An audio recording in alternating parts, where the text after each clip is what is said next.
Hello, and welcome to this Arena of Honor tutorial. This is the latest event that the game has introduced, and I will try to help you with the basics of it. Let's start with the matchmaking system.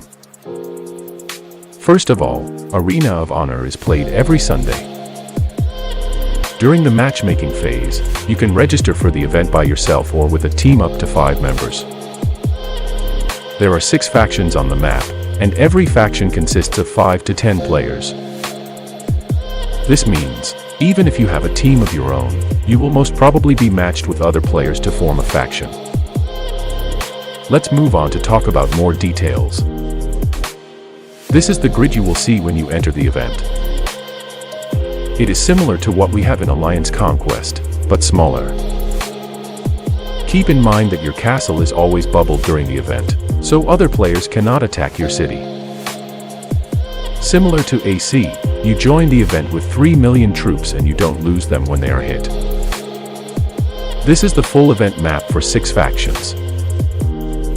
This circular area shown with faction banners are where the grid you see before resides. There are a lot of buildings to talk about in this event. Let's proceed with the first one, the Clan Castle. The Clan Castle is the main building for your faction. It works as the base of operations for you. It opens with the beginning of the game, gives 400 points for first capture, and generates 200 points per minute. It periodically sends attacking NPC forces to other clan castles. Whenever a faction captures another clan castle, they will also get 20% of the target faction's total points. Also, without a clan castle, a faction loses access to their strongholds as well, which brings us to the next building to talk about. Strongholds. There are a total of 12 strongholds per faction on the map. 7 of them opens with the beginning of the game, and the remaining 5 opens 5 minutes later. They give 400 points for first capture, and generate 10 points per minute each. Once a stronghold is captured, it needs to be kept for 2 more minutes to be occupied. And once occupied, they can be transformed into one of these buildings.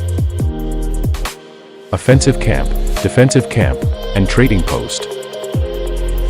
Offensive and defensive camps add to the NPC forces of your clan castle, allowing it to attack to other factions or defend itself from them with more troops. Trading post, on the other hand, is different. It continuously generates points for your faction, but remember, if you go full on trading posts, you might find yourself weak on NPC forces. So you must find the balance between these buildings. The next building to talk about is the altar. There are a lot of altars on the map, and they open between the 5th and 20th minutes of the game respectively.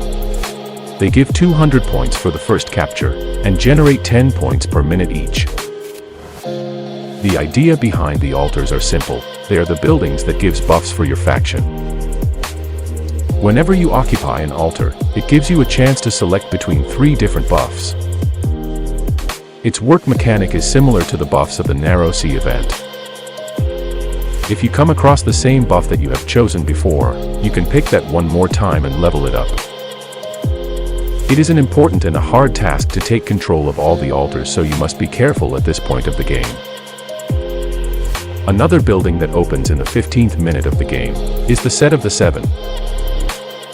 It is placed right next to your faction's grid, and the goal of this building is simple. It increases the healing speed for your faction by 100% when occupied. In the 20th minute of the game, 2 more buildings open. These are Mercenary Camp and the Dragon Pit. These 2 are very similar to each other in terms of points and the benefits. They both give 300 points for the first capture, and generate 40 points per minute.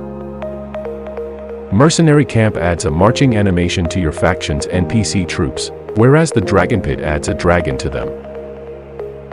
Both are making a faction's NPC troops stronger, which could be very helpful in the latter stages of the event.